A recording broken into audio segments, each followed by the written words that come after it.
Jangan takut untuk masuk jadi pengusaha. Indonesia itu 1,26% aja yang jadi pengusaha. Terkecil di dunia. Ayo kita jadi pengusaha. Fokus dulu di satu bidang usaha. Apa opportunity menurut Anda yang Anda ahli, Anda ngerti untuk digelutin. Setelah itu settle, baru ke usaha yang lain. Kalau ini belum settle, sudah usaha yang lain, ini ditinggal, semuanya akan amburadul.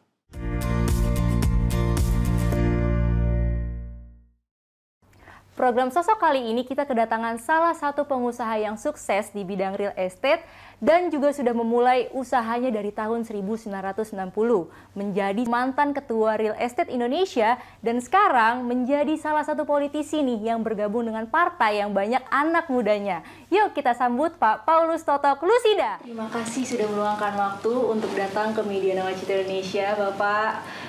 Kali ini kita ada di program Sosok, jadi di sini kita mengundang Bapak karena kita tahu Bapak ini seorang pengusaha yang sukses. Memang banyaknya di media itu bisnis properti ini, Pak.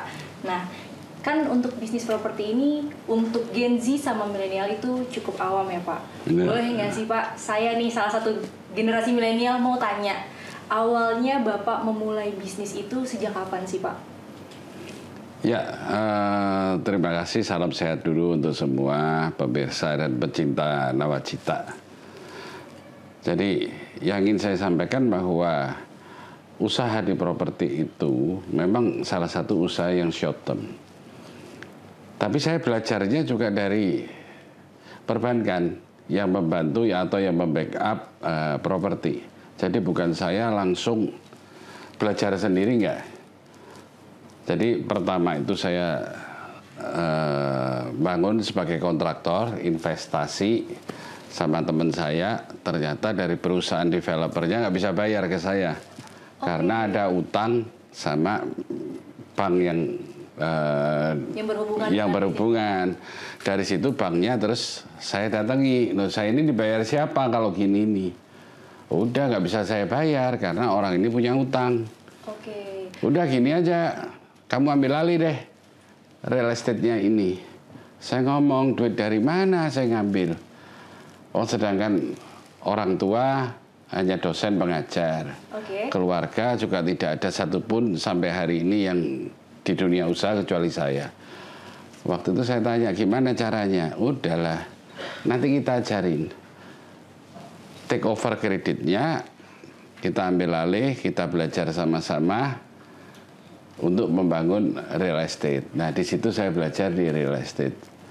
Pertama kali menjadi seorang pengusaha itu, apakah Bapak langsung keterjun ke real estate atau ada sebelumnya nih yang membuat akhirnya Bapak belajar sistem bisnis atau konsep bisnis, atau pertama kali dapat cuan itu mulai dari usaha Bapak? Ya, saya kan berhubungan semuanya itu dengan masyarakat. Jadi para milenial dan Gen Z itu jangan takut untuk masuk jadi pengusaha. Indonesia itu 1,26% aja yang jadi pengusaha. Terkecil di dunia. Ayo kita jadi pengusaha. Terus bagaimana caranya untuk jadi pengusaha? Saya dulu usahanya pertama juga supply ke senior. Mereka pegang RSU. Dikasihlah penunjukan langsung kecil-kecilan. Setelah itu terkumpul, saya jadi kontraktor. Nggak dibayar.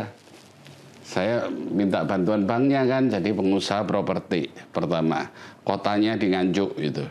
Pertama kali bangun rumah sederhana. Dari situ berkembang. Sampai saya lulus dari farmasi, saya juga punya distributor obat, punya apotek. Dan sekarang ke beberapa bisnis lainnya. Tips dari pengusaha itu, yang penting itu. Yang pertama itu fokus. Anda usaha, jangan tidak fokus. Terutama para anak muda ini. Nanti yang A ngajak usaha catering, yang B ngajak usaha supplier. Nanti nggak fokus, semua usahanya akan amburadul. Fokus dulu jadi satu, baru usaha yang lain. Jangan usaha itu langsung banyak. Nggak mungkin Anda berhasil. Kecuali itu warisan dari orang tua. Tapi kan katanya Pak, kalau pengusaha itu harus pintar melihat peluang. Berarti kan misalkan tadi kan ada tuh fenomena ketika dia punya satu usaha catering terus tiba-tiba punya usaha otomotif, karena kalau zaman sekarang kan kita lebih mudah ngelihat tren ya Pak. Mungkin dari sosial media juga ada informasi tren. Terus itu ada peluang. Nah, kata motivator, katanya kalau mau jadi pengusaha itu harus bisa lihat peluang. Itu bagaimana tuh Pak fenomena menurut Bapak sebagai pengusaha realnya? Iya, jadi peluang itu benar. Opportunity. Jadi ada beberapa hal dari opportunity yang harus ada, keberuntungan yang harus ada, networking yang harus ada, keberanian memutuskan, baru yang paling akhir adalah knowledge atau kepintaran Anda. Jadi dari 5 hal ini yang harus fokus dulu di satu bidang usaha. Apa opportunity menurut Anda yang Anda ahli, Anda ngerti untuk digelutin. Setelah itu settle, baru ke usaha yang lain. Kalau ini belum settle, sudah usaha yang lain, ini ditinggal, semuanya akan amburadul. Nggak mungkin orang menjadi seorang Superman. Semua orang itu kemampuannya sama. Dan kita tidak perlu bahwa dengan kemampuan kita jadi rendah diri. Semua orang punya kemampuan diberi oleh Tuhan dalam kondisi yang sama. Oke, kan kalau kita kilas balik, Bapak tadi menyampaikan lulusan farmasi ya Pak. Lulusan farmasi itu kan biasanya cenderung untuk menjadi seorang spesialis di bidang obat-obatan. Nah, sedangkan setelah Bapak menjadi yang pengadaan yang Bapak bilang tadi, itu Bapak terjun ke bidang konstruksi kan.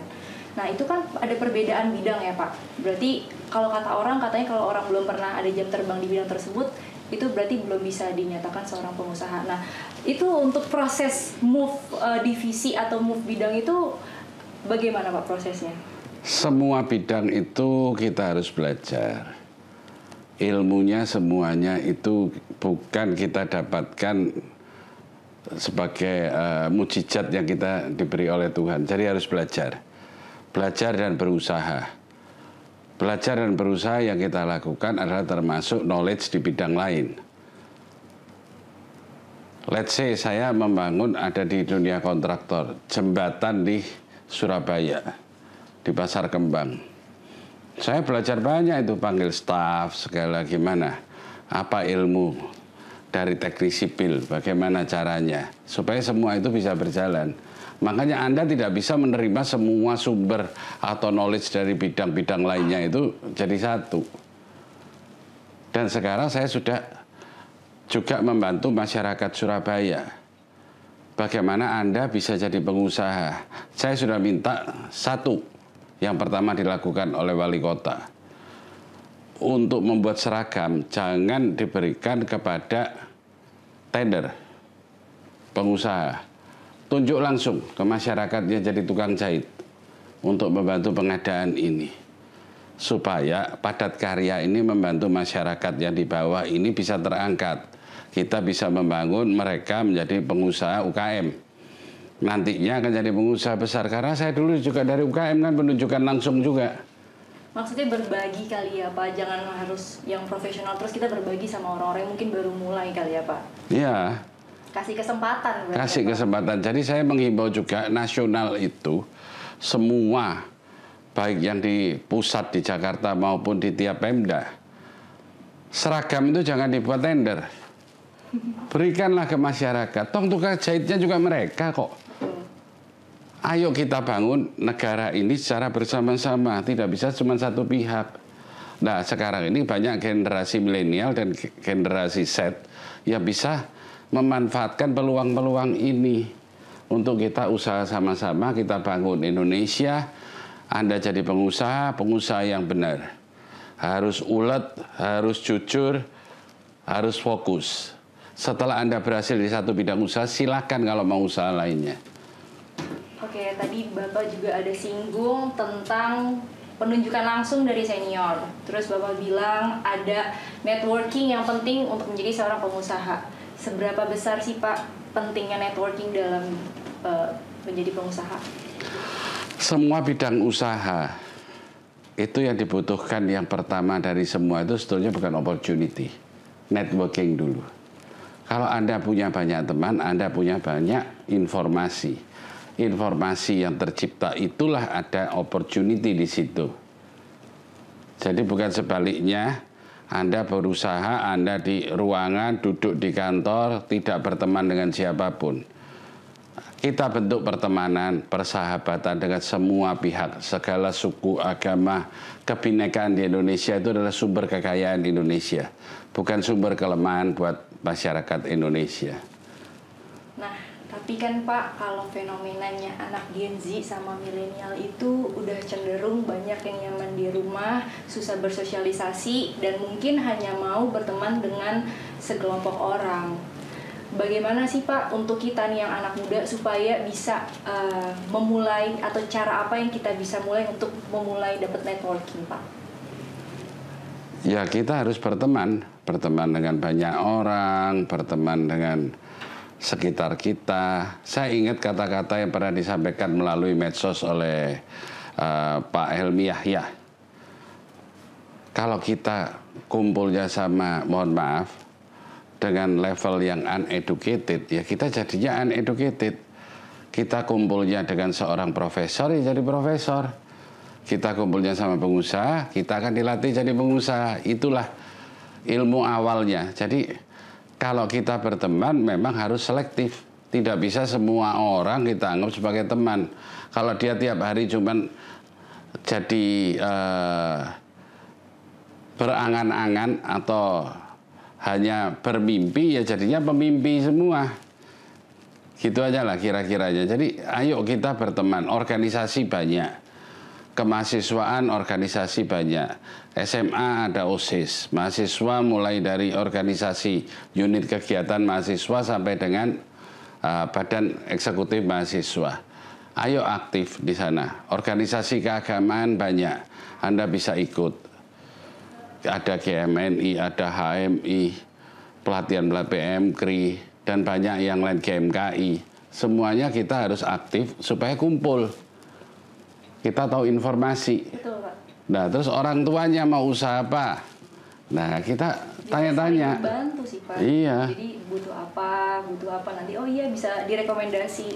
Kalau saya boleh kasih pengalaman, menurut saya networking itu juga bisa karena kinerja kita udah bagus, orang jadi mereferensikan kita gitu Pak. Jadi orang percaya, bangun trust juga sih.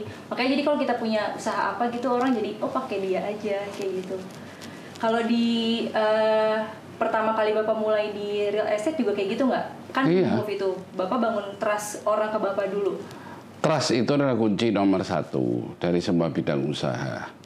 Tapi kita juga harus memperhatikan yang di bawah. Kalau kita sudah jadi seorang manajer, bawahan itu harus diprotek. Kalau enggak, mereka tidak berkreasi. Kalau tidak berkreasi, kita jadi one man show. One man show kita keteteran, ya usahanya cuma 1 akhirnya. Dan tidak berkembang usahanya. Jadi kita harus percaya sama orang, tapi semuanya harus ada sistemnya. Kalau percaya aja tanpa sistem, Anda yang keliru. Betul, tetap. Jadi sebenarnya 2 arah ya Pak. Yeah. Jadi pengusaha juga kita ngasih ke mungkin teman-teman yang membantu, teman-teman yang membantu juga bersedia diarahkan gitu ya Pak. Iya. Nah, kita langsung move aja nih Pak ke properti tadi. Kan untuk properti itu bukan hal yang mudah ya Pak. Maksudnya bukan kayak kita jual katakanlah produk air minum kita jual markup 2.500 atau 3.500 keuntungannya. Itu pertama kali Pak, akhirnya Bapak memutuskan kenapa real estate itu, apa sih dari diri Bapak yang membuat Bapak yakin sama bisnis divisi itu? Salah satu usaha yang short term itu adalah real estate. Kalau kita bikin industri itu long term, hotel long term, apalagi rumah sakit itu long term investment. Cuman jeleknya kalau properti itu bahan material kita jual juga, karena itu bukan kita harus cari lahan yang lain lagi untuk usaha, sederhananya gitu. Tapi agak repotnya di situ. Jadi kalau usaha ini bisa jalan dengan kejujuran, dengan kebaikan, izin dari properti ini kita sudah percepat. Sekarang perizinan itu kita mau terapkan, memang Pemda masih atau peraturan daerahnya belum kondusif. Tapi saya harapkan dengan pemerintahan baru akan lebih mudah untuk masuk ke otonomi daerah, sehingga perizinan-perizinan ini lebih mudah. Kalau lebih mudah, lebih cepat, complicated yang terjadi di perizinan real estate akan jadi jauh lebih mudah. Juga di bidang-bidang usaha lain. Ayo, usahalah para kaum muda ini, karena negara ini milik Anda, bukan milik saya. Karena saya udah umur 60 tahun depan. Wow. Jadi masih semangat ya Pak, masih banyak usaha-usaha yang dibimbing sama Bapak. Ya, saya mengarahkan aja. Mereka kan sudah bisa jalan. Saya ambil contoh pembenahan di Pintraco, usaha dealer mobil eksklusif di Toyota di Jawa Tengah dan Jogja. Saya hanya mengarahkan dan semuanya dilakukan oleh staf. Dan syukur alhamdulillah, puji Tuhan mereka berhasil sekarang jadi perusahaan sehat lagi. Memang tidak mudah ngambil, let's say untuk pembenahan ini saya lakukan kurang lebih 2 tahun. Tapi kalau kita fokus, kita perbaiki semua bidang usaha itu di Indonesia akan menghasilkan kehidupan untuk Anda. Wih, keren-keren. Nah Pak, kalau saya contohnya nih, pertama kali mau terjun ke real estate. Step pertama, apa yang harus saya pelajarin dan kemana saya bisa belajar untuk ilmu real estate yang paling valid, Pak? Ilmu ekonomi itu hanya pertama itu adalah supply and demand, ya kan? Anda harus cari demand-nya itu ada nggak di daerah itu. Apa target market kita? Baru kita tentukan lokasinya di mana untuk membangun perumahan itu. Itu kunci dari dua-duanya. Nah, kalau Anda sudah tahu lahannya, cek peruntukan. Semua sekarang sudah online, no? Dan kita tidak bisa dengan mudah merubah peruntukan dari tata ruang dari sebuah daerah. Bisa cek langsung di portal Bumiku, punyanya Agraria Tata Ruang. Anda bisa tahu peruntukannya apa. Nanti registrasi izinnya bisa online sudah. Oke. Nah, yang saya baca juga kalau Bapak itu mantan Ketua Umum Real Estate 2019 sampai 2023 ya Pak? Ya.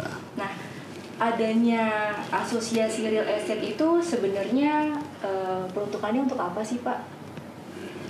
Yang pertama adalah untuk berfungsi untuk anggota. Yang pasti semua asosiasi profesi itu.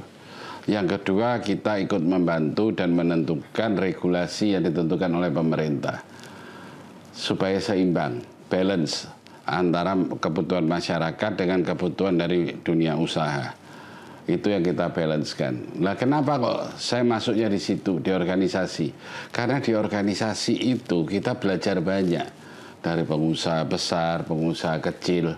Jangan dianggap pengusaha kecil kita nggak belajar, kita belajar juga. Kemarin dengan adanya COVID, rumah menengah atas nggak laku. Saya juga bangun rumah sederhana. Oh, oke. Lah ilmunya dari mana? Ya, dari pengusaha kecil, dari UKM. Ayo, gimana caranya? Oh, gini caranya. Nah, saya juga belajar di situ. Nah, waktu COVID kemarin, Pak, kan properti itu ya tadi, yang seperti yang Bapak sampaikan turun. Itu apakah berdampak juga ke beberapa perusahaan Bapak? Dan bagaimana cara menanganinya? Akhirnya kan udah mulai balik lagi nih ekonomi. Tantangannya itu selama 2-3 tahun ya Pak. Itu apa aja Pak? Ya, banyak sekali, sangat complicated di semua bidang usaha waktu itu. Dan kita penjualan almost zero. Tapi ya kita syukuri aja yang berjuang yang bisa lolos dan dalam dunia usaha, semua ekonomi juga khususnya ke pemerintah, kami dari dunia usaha juga menyampaikan terima kasih karena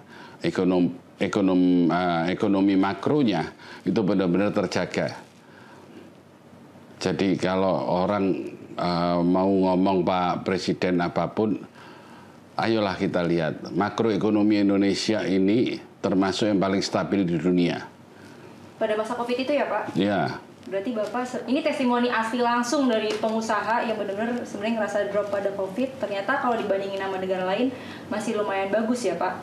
Bukan lumayan bagus, kita kan 5 besar, yang paling stabil. Iya, penanganannya. Penanganannya, termasuk penanganan ekonominya sampai dengan hari ini. Meskipun semua gejolak pasti ada di ekonomi mikronya ya. Tapi kita siap menangani bersama-sama saat itu, saling membantu dengan pemerintah, dan itu kesuksesan yang diberikan oleh pemerintah kepada dunia usaha. Nah, tadi Bapak ada ngomong soal gejolak. Apa sih Pak, selama Bapak berkiprah menjadi seorang pengusaha, suka dan dukanya? Kita kan sebagai anak muda kadang butuh pencerahan di bagian situ kan. Sukanya apa, dukanya apa? Ya kalau sukanya pasti ya. Kalau kita jadi pengusaha itu exciting. Tiap hari variatif, kita berubah. Kalau kita jadi seorang staff atau kerja di perusahaan, itu lebih banyak monotonnya. Betul. Karena tiap hari kita ngerjakan rutinitas. Tapi kalau pengusaha itu seperti dunia politik. Tiap menit bisa berubah. Manuver. Dan untuk dunia usaha, tiap hari kejar-kejaran sama duit untuk cash flow. Betul, Pak. Karena cash flow itu adalah yang terpenting dari dunia usaha. Bukan profit yang pertama. Yang terpenting dari dunia usaha itu adalah cash flow. Kalau cash flow sudah ada, kita bisa meng-create semuanya untuk jadi layak dalam usaha kita. Oke, Pak, berarti kan tadi juga penyinggungan soal networking nih, seperti yang kita tahu, Bapak juga menjadi Ketua Dewan Pakar Partai Solidaritas Indonesia. Nah, apakah sebenarnya terjun ke politik itu menjadi bagian pencarian networking atau ada panggilan lain, Pak? Kalau itu panggilan lain. Oke, apa yang membuat Bapak terjun ke dunia politik? Jadi, saya 2019 itu ngajak rombongan NU ke Vatikan. Tujuannya yang di Paus, kepala dari agama Katolik. Jadi dari saudara saya Muslim kepengen tahu juga perkembangan dan apa itu agama Katolik. Kita berangkat sama-sama, rombongan NU waktu itu ada 19 orang. Kita berangkat sama-sama, kita ketemu Bapak Paus. Waktu itu belum jadi apa-apa nih. Sekarang yang satu jadi ketua PBNU, ada juga yang jadi menteri agama. Tapi dari situ keinginan saya cuma satu. Saya ditanya oleh teman-teman yang di pemerintahan, kenapa harus berangkat? Untuk anak cucu saya supaya hidupnya rukun damai. Indonesia ini dengan kebinekaan harus hidup dengan rukun dan damai. Oh ya, berangkat aja. Nah, tahun lalu saya merasa ditanya oleh teman-teman juga, para senior, tujuanmu apa? Oh, berarti ini sebelum masuk PSI ya, Pak? Iya. Oke. Kenapa Anda setelah ini mau kemana setelah ketua REI? Saya mau pulang. Saya mau leisure. Indonesia ini butuh untuk ketenangan dan kedamaian dalam kebinekaan kita. Loh, gimana caranya? Ya, terjunlah ke politik. Setelah saya pertimbangkan dengan keluarga, oke. Ya, disitulah masuk ke PSI. Panggilan itu ya, berarti Bapak domisili dari Surabaya ya? Iya, iya.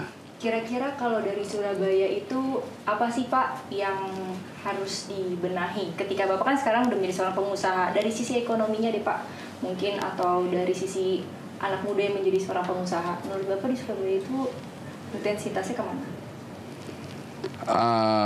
Saya udah sepakat dengan usulnya Pak Jokowi selaku Presiden bahwa kita harus membentuk karakteristik dari kota-kota yang ada di Indonesia, termasuk Surabaya. Kenapa itu harus dilakukan? Supaya kita fokus juga hidupnya, masyarakat Surabaya. Kalau kita mau membentuk Surabaya sebagai kota maritim, kita fokus di situ. Kita realisasikan itu dengan karakteristik masyarakat Surabaya, supaya terbangun ekonominya dengan baik. Kenapa hal ini saya fokuskan di ekonomi. Karena diskriminasi atau perbedaan kita itu sebetulnya bukan masalah. Yang menjadikan kita terjadi diskriminasi itu karena ekonomi. Kalau ekonomi kita bisa bangun untuk mengurangi gap antara yang di atas maupun yang di bawah, diskriminasi itu akan hilang. Nah, itu yang saya kerjakan sekarang. Makanya saya meskipun sudah di PSI, saya caleg di DPR RI untuk Surabaya dan Sidoarjo, saya tetap ngajaknya sosialisasi di masyarakat, bukan masalah politik. Saya lebih ngajak mereka untuk bangkit dengan kredit KUR, dengan UKM. Oh, oke. Itu KUR itu kalau nggak salah yang buat KPR itu ya, Pak? Bukan, kredit yang bunga murah dari pemerintah, yang tanpa jaminan, ya, untuk membangun mereka di dalam dunia usaha. Saya bina mereka, bukan terus pokoknya politik gini-gini. Masyarakat sudah agak apatis ya masalah politik. Betul. Jadi saya lebih mengarah, ayo kita bangun ekonomi ini sama-sama. Karena kalau ekonomi kita bisa bangun, urusan lainnya itu lebih mudah. Setuju. Pak, tadi soal kata apatis. Anak muda itu banyak yang apatis untuk menjadi seorang pengusaha dan terjun ke dunia politik. Bapak sebagai sosok yang ada di dunia dua ini, mental seperti apa sih Pak yang harus dimiliki agar bisa berjalan beriringan antara menjadi seorang pengusaha dan menjadi seorang politisi? Ya, bisa Anda mulai dari usaha di karier di politik juga bisa. Anda usaha di dunia usaha dulu juga bisa. Tergantung pilihan Anda, cuman kalau sudah memilih, tolong fokus dalam kehidupan Anda.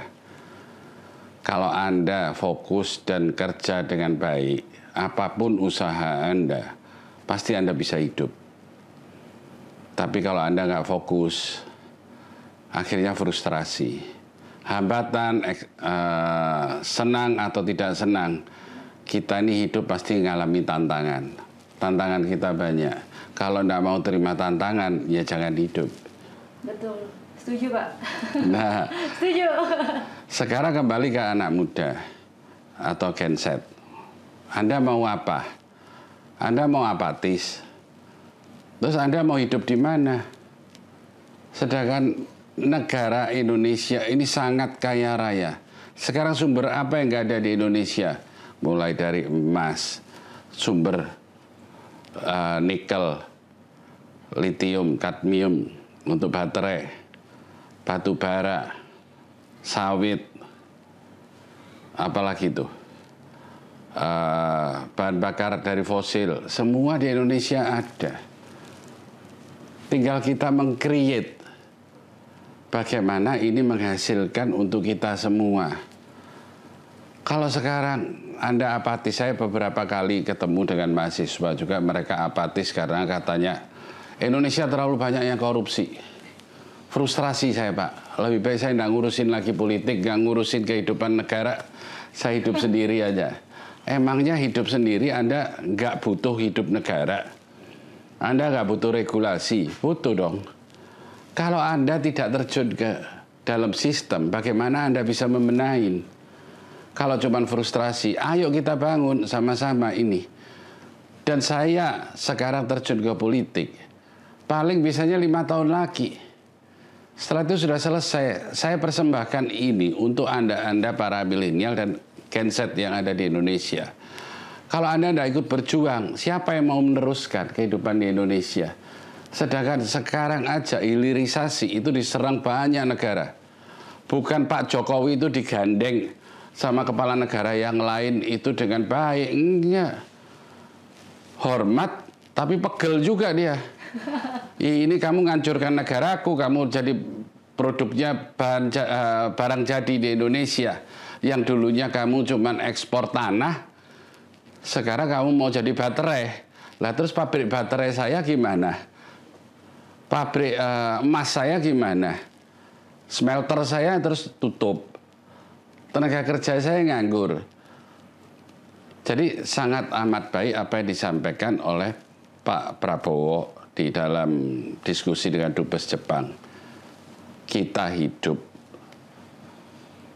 dengan sumber kekayaan yang ada. Kita ingin hidupnya itu sama-sama makmurnya seperti orang di Jepang. Jangan saya cuma jadi bangsa kuli yang dapat gajinya UMR. Nah, siapa yang membangun ini semua? Kita semua. Untuk siapa? Untuk Anda para generasi Z dan milenial yang ada di Indonesia. Karena 2045 sudah bukan milik saya, milik Anda semua. Nah, ada tadi Bapak menyampaikan tentang anak muda. Memanage anak muda itu kan nggak mudah ya Pak. Bapak juga ada di partai yang banyak anak mudanya. Menurut Bapak, bagaimana sih pendekatan yang baik untuk dekat dengan anak muda supaya mereka bisa berkembang, supaya kreativitasnya itu keluar? Berarti kan selama Bapak menjadi seorang pengusaha, ada banyak kan yang Bapak lakukan inovasi, terus habis itu mungkin pembinaan. Nah, kalau dari Bapak sendiri ke anak muda tuh pendekatan kita harus seperti apa? Kita ikuti dulu apa yang dimauin mereka. Anak muda itu kreatif dan inovatif. Cuman mereka tinggal butuh pengarahan. Kalau kita sudah bisa mengarahkan, dikit aja, mereka sudah berkembang sendiri kok. Karena mungkin beda ya.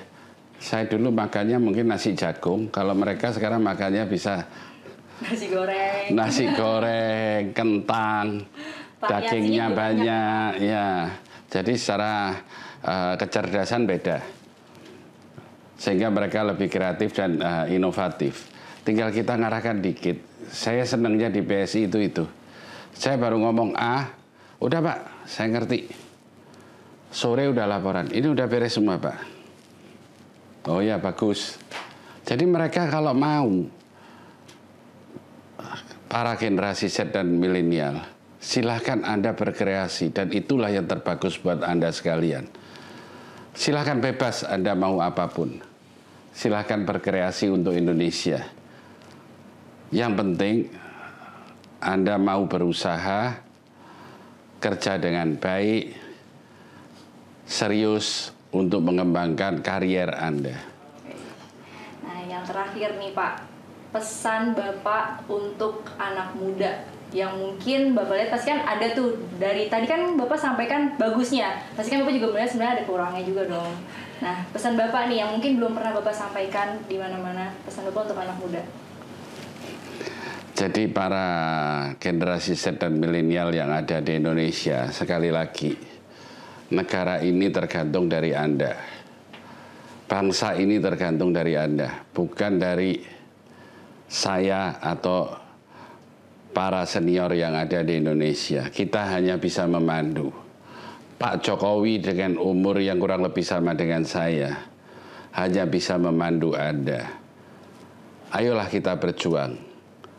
Kalau kita bisa berjuang dengan baik dan fokus, hambatan itu akan hilang. Saya selalu percaya, kalau saya usaha maksimal dengan doa, itulah yang terbaik diberikan Tuhan kepada saya. Percayalah, Anda bisa lebih maju daripada saya dan para senior yang ada di Indonesia untuk memakmurkan Anda sekalian sendiri. Karena semuanya tergantung Anda, bukan saya. Mantap. Sekian dulu podcast kita hari ini. Saya yakin pasti banyak banget pelajaran yang teman-teman anak muda dapat ini, terutama langsung dari pengusaha yang memang udah share secara dari kepemimpinannya, bagaimana memberikan inovasi, dan juga yang sudah berinteraksi dekat dengan anak muda. Bapak, terima kasih sudah meluangkan waktu datang ke Media Nawacita Indonesia ya Pak. Semoga Bapak juga perjuangannya nih di tahun 2024 menghasilkan hasil yang baik. Amin, amin. Terima kasih.